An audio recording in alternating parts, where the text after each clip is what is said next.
Why do mothers love their children so much? Why do we have to ensure a secure future for our children and for our children's children? Who do we owe? Earth is not a thing. There's a reason we call her mother. Mother needs help. If we all do a little, we can do a lot. Either ways.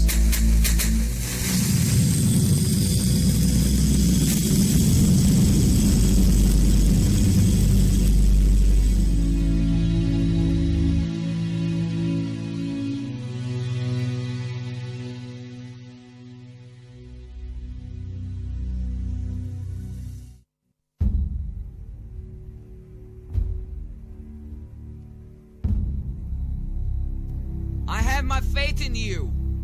Just like I have a faith on my dad, who would never stab me in the back. I have a faith on my sister too, even though I cannot resist her true. I have a faith on my mom, who can never do me no wrong. I have a faith on my brother, who can treat me like no other. But most of all, I have my faith in you. Faith is all we have. You on I, and I on you. 101 FM.